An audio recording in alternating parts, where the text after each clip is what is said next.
Hello friends, आज हम लोग 12th क्लास का थर्ड चैप्टर पढ़ेंगे, मैट्रिसेस। मैट्रिक्स या मैट्रिसेस। मैट्रिक्स जो होता है वो सिंगुलर फॉर्म है मैट्रिसेस का, ठीक है ना। मैट्रिक्स का प्लूरल फॉर्म होता है मैट्रिसेस। तो मैट्रिक्स क्या होता है? मान लीजिए आपके पास कोई जानकारी है जो कि ऑब्वियसली हम मान लेते हैं कि न्यूमेरिकल जानकारी है, फंक्शन के फॉर्म में भी हो सकती है, पर मान लेते हैं कि न्यूमेरिकल जानकारी है। उस जानकारी को हम लोग अलग अलग तरीके से लिख सकते हैं। तो अगर वो जानकारी हम लोग रोज और कॉलम्स के फॉर्म में एक्सप्रेस कर पाते हैं तो वो एक मैट्रिक्स का रूप ले लेता है। फॉर एग्जाम्पल, मान लीजिए आपके पास ए और बी कोई दो फ्रेंड्स हैं और ए के पास मान लेते हैं बाइक और कार। ए के पास एक बाइक है और उसके पास कार नहीं है मान लेते हैं, और बी के पास दो बाइक है और एक कार है, ठीक है ना। और मान लेते एक और फ्रेंड है सी, जिसके पास एक बाइक है और तीन कार है, ठीक है ना। तो ये कुछ एक इंफॉर्मेशन है। अगर इस इंफॉर्मेशन को मान लेते हैं हम लोग कुछ इस तरह से एक्सप्रेस कर रहे हैं, मतलब 1 0 2 1 1 3, तो ऑब्वियसली हमने ये स्क्वायर ब्रैकेट लगाया इसमें। तो जब ये इंफॉर्मेशन इस तरह से लिखी जाती है तो ये मैट्रिक्स का रूप लेती है। मतलब कि ध्यान दीजिए, तो आप इस तरह से हम लोग मान लीजिए मैं आपसे पूछता हूं कि बी के पास कितनी कार है, तो आप फट से ऐसे देख के बोल सकते हो बी के पास एक कार है, जबकि सी के पास कितनी कारें हैं, तो सी के पास तीन कार है। तो ये जो इंफॉर्मेशन है ये हमारा रोज और कॉलम्स के फॉर्म में देख सकते हैं। इस पर्टिकुलर जगह पे these are the horizontal rows and these are columns, vertical columns. तो ये आपका रो नंबर 1 है, ये रो नंबर 2 है और ये रो नंबर 3। उसी तरह से ये क्या है, ये कॉलम नंबर 1 है, ये कॉलम नंबर 2 है, ठीक है ना। तो आप ध्यान दीजिए कि हम लोग किसी भी मैट्रिक्स में देख सकते हैं कि कुछ रोज और कुछ कॉलम्स होते हैं। ऑब्वियसली ये मैट्रिक्स को हॉरिजॉन्टल रोज और वर्टिकल कॉलम्स, मतलब इस तरह से हम लोग किसी भी न्यूमेरिकल इंफॉर्मेशन को लिख सकते हैं। और एक एग्जांपल देते हैं, मान लीजिए आपके पास एक और कोई मैट्रिक्स है। ये याद रखिए कि मैट्रिक्स को जनरली हम लोग कैपिटल लेटर से डिनोट करते हैं। तो मान लीजिए ये कोई मैट्रिक्स है एक्स मैट्रिक्स है। मान लीजिए ए बी सी और पी क्यू आर। तो आप ध्यान से देखिए, तो इसमें कितने रो है, तो इसमें this is row number 1, this is row number 2, this is column number 1, this is column number 2 and this is column number 3। तो इसी तरह से हम लोग कई अलग अलग तरीके से मैट्रिक्स हमारे पास हो सकते हैं जिनमें रोज और कॉलम्स की संख्या अलग अलग हो सकती है। अब इसके आगे मैट्रिक्स को हम लोग कैसे डिस्ट्रीब्यूट करेंगे, तो हमने उसके लिए हमारे पास जो सबसे इंपॉर्टेंट चीज है वो क्या है, ऑर्डर ऑफ द मैट्रिक्स। अब ये ऑर्डर का मतलब क्या होता है, तो ऑर्डर का मतलब होता है ऑर्डर ऑफ अ मैट्रिक्स। हम लोग ये ऑर्डर ऑफ अ मैट्रिक्स का मतलब क्या है कि मान लीजिए किसी मैट्रिक्स में, इस मैट्रिक्स में कितनी रो है, 2 रो है, कितने कॉलम है, ऑब्वियसली 3 कॉलम है। तो हम लोग बोलेंगे एक्स एक मैट्रिक्स है जिसका ऑर्डर है क्या, 2/3, मतलब ठीक है ना। तो ऑब्वियसली इसका ऑर्डर एक्सप्रेस करने का तरीका क्या है, रोज और कॉलम्स के फॉर्म में। रो पहले लिखते हैं, कॉलम बाद में लिखते हैं। तो इसमें रो कितने हैं, 2 रो हैं और 3 कॉलम है। तो इसको हम लोग पढ़ेंगे क्या, 2/3 या 2x3 मैट्रिक्स। उसी तरह ध्यान से देखो, ये और इसका ऑर्डर क्या हुआ, तो इसमें 3 रो है तो इसका 3 रोज एंड 2 कॉलम्स, मतलब ये 3/2 मैट्रिक्स होगी, ठीक है ना। इसी तरह से अलग अलग तरीके से हम लोग मैट्रिक्स के ऑर्डर को एक्सप्रेस कर सकते हैं, ठीक है। आई होप क्लियर हो रहा है अभी तक, ठीक है ना।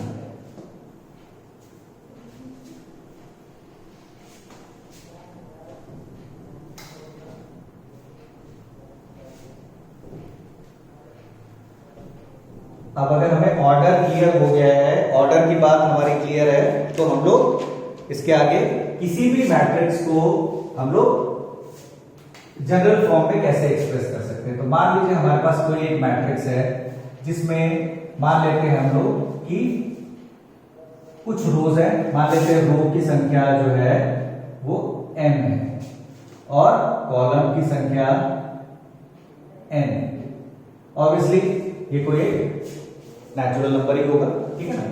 तो मान लीजिए हमारे पास पहला एलिमेंट है, मान लीजिए जो पहला एलिमेंट होता है किसी भी मैट्रिक्स का, मान लीजिए मेरे पास, मैं तुम्हें समझाने के लिए जस्ट मैंने एक मैट्रिक्स ले लिया A B C P Q R। अब आप ध्यान से देखिए तो इस मैट्रिक्स का ऑर्डर क्या है, तो इस मैट्रिक्स का ऑर्डर है 2/3। तो ये वाला क्या है, this is first element of the matrix. तो हम लोग इसको किस तरह से एक्सप्रेस करेंगे, इसको हम लोग बोलेंगे A11, मतलब 11 मींस पहले रो का है और पहले कॉलम का है। अब इसको किस तरह से लिखेंगे, A first row and second column, मतलब 1 2 A ही लिखेंगे, ठीक है ना। अब तीसरा जो है ये क्या हो गया, A13। उसी तरह से ये क्या होगा, अब ऑब्वियसली ये सेकंड रो पे है, ठीक है ना, सेकंड रो, पहले रो देखते हैं, तो second row and first column, तो हम लोग इसको क्या बोलेंगे, this is A21, this is A22 and this is A23। इसी तरह से अगर हम जनरल फॉर्म में एक्सप्रेस कर रहे हैं, यहाँ पे 2 और 3 था, यहाँ पे M और N, तो हम लोग बोलेंगे this is A11, A12, A13, मान लीजिए उसी तरह से A1N, ठीक है ना। उसी तरह से A21, A22, A23, A2N। इसी तरह से मान लीजिए हमने बोला कि लास्ट कॉलम क्या है, लास्ट रो क्या है, mth रो है, तो AM1, AM2, उसी तरह से AMN, ठीक है। तो ये general form of the matrix हो गया। इसको हम लोग हर समय इतना बड़ा बड़ा ना लिख के हम लोग इसको एक शॉर्ट फॉर्म यूज करते हैं। क्या है शॉर्ट फॉर्म, ऐसे लिखते हैं AIJ, क्योंकि A है इसलिए A लिख रहा हूं, B होगा तो B लिख दूंगा, ठीक है ना।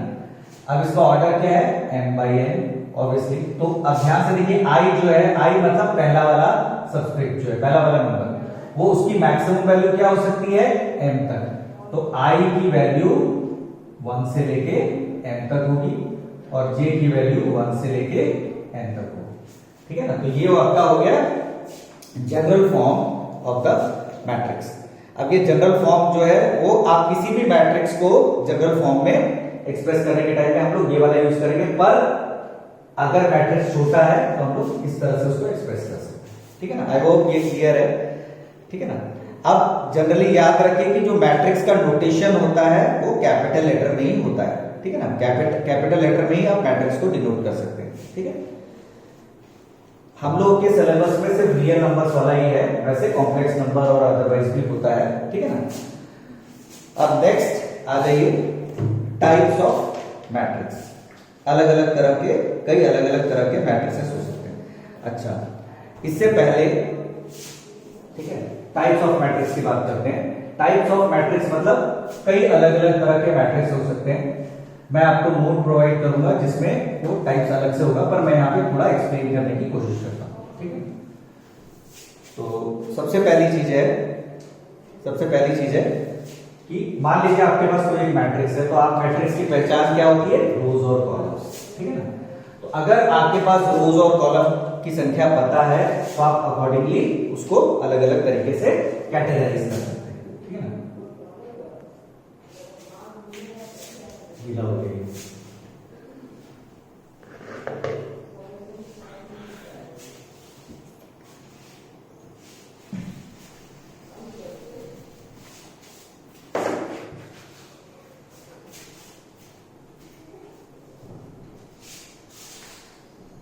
एक मिनट।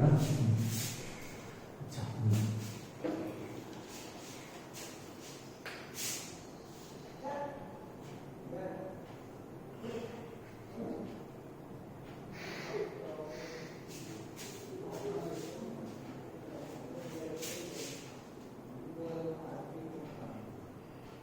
टाइप्स ऑफ मैट्रिसेस, ठीक है। अब ये जो टाइप्स ऑफ मैट्रिसेस है, इसमें सबसे पहला है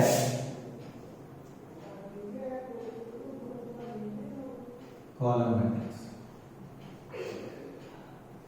अब कोई मैट्रिक्स है, मान लेते हैं, ठीक है ना, कॉलम मैट्रिक्स है। कॉलम मैट्रिक्स क्या होता है, मान लीजिए कोई मैट्रिक्स है आपके पास, ठीक है, जिसमें कई सारे रो हैं पर एक ही कॉलम है। जैसे कि मान लीजिए कई सारे रोज हैं पर एक ही कॉलम है, जैसे A B C, अब ध्यान से देखिए इसमें 3 रो है पर एक ही कॉलम है, तो इसका ऑर्डर क्या हो गया 3/1, ठीक है ना। तो ये कॉलम मैट्रिक्स। इसी तरह से आप और कई सारे एग्जांपल दे सकते हैं, जैसे मान लीजिए मैंने बोला कि ये एक मैट्रिक्स है ए बी। अब ध्यान से देखिए इसमें 2 रो है पर एक ही कॉलम है, ये एक 1 होगा तो ये कॉलम मैट्रिक्स। उसी तरह से दूसरा रो मैट्रिक्स। रो मैट्रिक्स क्या होता है? अब रो मैट्रिक्स क्या होता है? रो मैट्रिक्स का मतलब है कि आपके पास कोई भी ऐसा मैट्रिक्स होगा जिसमें बहुत सारे कॉलम होंगे पर एक ही रो होगा। अब जैसे मैंने बोला ए बी सी डी, अब ध्यान से देखो इसमें एक ही रो है पर 4 कॉलम है, तो हम लोग बोलेंगे इसका एक रो है मतलब 1 रो एंड 4 कॉलम्स। तो ये क्योंकि 1 है, ठीक है ना, तो हम लोग बोलेंगे ये एक रो मैट्रिक्स है, ठीक है ना। अब ध्यान दीजिए ऑर्डर कुछ भी हो सकता है, 1/3, 1/2, 1/1, ठीक है ना। तो ये दोनों, अच्छा ठीक है चलो ये बाद में करते हैं, ये 1/n, चलो ठीक है ना। इसी तरह से ध्यान से देखिए कोई एक ऐसा मैट्रिक्स बोलिए जो रो मैट्रिक्स भी है और कॉलम मैट्रिक्स भी है। तो आप देख सकते हो कि कोई एक सिंगल नंबर ले लो, वो रो मैट्रिक्स भी होगा कॉलम मैट्रिक्स भी होगा। फॉर एग्जांपल देखिए मान लीजिए मैंने बोला ए एक मैट्रिक्स है 5, नंबर 5, तो हम बोलेंगे इसमें एक ही रो है और एक ही कॉलम है, तो ये 1/1 हो गया। तो ये दोनों है, रो मैट्रिक्स भी है और कॉलम मैट्रिक्स भी, ठीक है ना। तीसरा स्क्वायर मैट्रिक्स। अब ये स्क्वायर मैट्रिक्स क्या होता है? स्क्वायर मैट्रिक्स क्या होता है?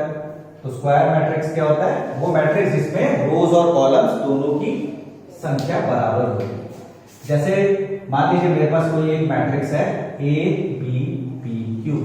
अब ध्यान से देखिए इसमें 2 ही रो है और 2 ही कॉलम, तो हम लोग बोलेंगे ये एक स्क्वायर मैट्रिक्स है। इसी तरह से और एक मैट्रिक्स मैंने ले लिया, मान लीजिए A B C P Q R X Y Z. अब देखिए इसमें 3/3 मैट्रिक्स हो गई, पर क्योंकि रोज और कॉलम दोनों इक्वल है इसलिए ये स्क्वायर मैट्रिक्स है। याद रखिए स्क्वायर मैट्रिक्स में एक स्पेशल चीज होती है जिसको हम लोग बोलते हैं डायगोनल। अब ध्यान से देखिए नॉर्मली डायगोनल इसको भी कहते हैं और इसको भी कहते हैं, पर हम लोग मैट्रिक्स के केस में डायगोनल इसको कहेंगे, सिर्फ ये डायगोनल एलिमेंट हो गए। ये क्या है? डायगोनल एलिमेंट्स, ठीक है ना, डायगोनल एलिमेंट्स। अब स्क्वायर मैट्रिक्स में ही सिर्फ डायगोनल एलिमेंट्स होते हैं, अदरवाइज नहीं होते। अब ध्यान से देखिए तो स्क्वायर मैट्रिक्स के कुछ स्पेशल केसेस होते हैं। जैसे मान लीजिए मैंने आपको बोला कि एक डायगोनल मैट्रिक्स, डायगोनल मैट्रिक्स। अब ये डायगोनल मैट्रिक्स क्या होता है भाई? तो डायगोनल मैट्रिक्स क्या होता है कि वो मैट्रिक्स जिसमें, वो स्क्वायर मैट्रिक्स जिसमें डायगोनल में ही नंबर होंगे बाकी जगह 0 होगा। जैसे मैंने बोला ए और बी, बाकी जगह क्या है 0 है। तो ये ध्यान से देखो 2/2 है पर इसके डायगोनल में ही कुछ नंबर होंगे नॉन जीरो नंबर, बाकी जगह 0 होगा, तो वो एक डायगोनल मैट्रिक्स होता है, ठीक है ना। इसी तरह थर्ड ऑर्डर फोर्थ ऑर्डर का भी हो सकता है, ठीक है ना। याद रखिए स्क्वायर मैट्रिक्स में हम लोग ऑर्डर को 2/2 ना लिख के हम लोग ऑर्डर 2 या ऑर्डर 3 भी कहते हैं, ठीक है ना। तो आई होप डायगोनल मैट्रिक्स आपको क्लियर हो गया। अब स्केलर मैट्रिक्स क्या होता है? डायगोनल मैट्रिक्स का एक स्पेशल केस होता है जिसको हम लोग बोलते हैं स्केलर मैट्रिक्स, मैं बता रहा हूं, ठीक है ना।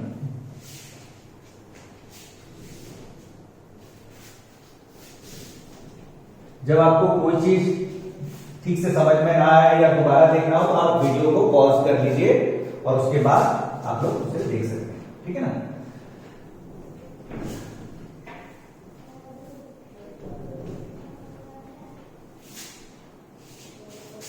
नेक्स्ट है स्केलर मैट्रिक्स। अब ये स्केलर मैट्रिक्स क्या होता है? 5वां नंबर है स्केलर मैट्रिक्स। अब ये स्केलर मैट्रिक्स क्या है? अगर कोई मैट्रिक्स डायगोनल मैट्रिक्स है, मतलब ऑब्वियसली वो एक स्क्वायर मैट्रिक्स है। मान लीजिए x कोई एक मैट्रिक्स मैंने लिया जो कि एक स्क्वायर मैट्रिक्स है, मतलब मान लीजिए मैंने 2/2 ऑर्डर कर लिया, तो इसके डायगोनल में एलिमेंट्स होंगे पर अगर सभी जगह सेम एलिमेंट होते हैं, मान लीजिए यहाँ पे a है, यहाँ पे भी a, ठीक है ना, तो हम लोग इसको बोलेंगे एक स्केलर मैट्रिक्स, ठीक है ना। मान लीजिए उसी तरह एक और मैट्रिक्स मैंने लिया 3 -3 -3 -3 0 0 0 0 0 0। तो आप देख सकते हो ये 3x3 का या थर्ड ऑर्डर का स्केलर मैट्रिक्स है। स्केलर मैट्रिक्स कब होता है कि वो डायगोनल मैट्रिक्स है और उसमें सब जगह सेम ही नंबर है, तो हम लोग उसको बोलेंगे स्केलर मैट्रिक्स। अब स्केलर मैट्रिक्स के बाद नेक्स्ट है आइडेंटिटी मैट्रिक्स। अब ये आइडेंटिटी मैट्रिक्स क्या होता है? आइडेंटिटी मैट्रिक्स क्या होता है? अब ये आइडेंटिटी मैट्रिक्स क्या होता है? वो स्केलर मैट्रिक्स जिसमें नंबर जो होंगे वो क्या होंगे? 1 ही होगा। यहाँ पे मान लीजिए दोनों जगह पर 1 है, कोई और नंबर नहीं होगा, सिर्फ 1 ही होगा, तो हम लोग उसको बोलेंगे आइडेंटिटी मैट्रिक्स। ये इसको हम लोग I2 भी कहते हैं क्योंकि ये सेकेंड ऑर्डर का आइडेंटिटी मैट्रिक्स है। उसी तरह मान लीजिए आपके पास थर्ड ऑर्डर का आइडेंटिटी मैट्रिक्स है, ठीक है ना, देख सकते हो कि डायगोनल में 1 है, बाकी जगह 0 है, तो हम लोग इसको बोलेंगे ये I3 है। जनरली इसको हम लोग थर्ड ऑर्डर का आइडेंटिटी मैट्रिक्स है, इसलिए हम लोग। अब इसके बाद नेक्स्ट है, मतलब लास्ट है, ठीक है ना, जीरो मैट्रिक्स। अब याद रखिए ये जीरो मैट्रिक्स किसी भी ऑर्डर का हो सकता है, ठीक है ना। अब जीरो मैट्रिक्स किसी भी ऑर्डर का हो सकता है। मान लीजिए मैंने बोला A एक मैट्रिक्स है जिसमें 1 2 3 4 5 6, तो हम लोग बोलेंगे ये रेक्टेंगुलर मैट्रिक्स है, पर ये जीरो मैट्रिक्स है। रेक्टेंगुलर मैट्रिक्स क्यों बोल रहे हैं? क्योंकि इसमें 2 रो है और 3 कॉलम। ये भी हो सकता है कि कोई एक मैट्रिक्स हो जो स्क्वायर मैट्रिक्स हो, पर वो जीरो मैट्रिक्स है, तो ये 2 है, ठीक है ना। तो ये दोनों ही जीरो मैट्रिक्स है, but this is a rectangular matrix and this is a square matrix. This is rectangular matrix and this is a square matrix, ठीक है ना। अगर आपको कोई चीज ना समझ में आए तो आप उसको दोबारा से वीडियो को पॉज करके देख सकते हैं, ठीक है ना। आई होप यहां तक सभी को क्लियर होगा, ठीक है ना।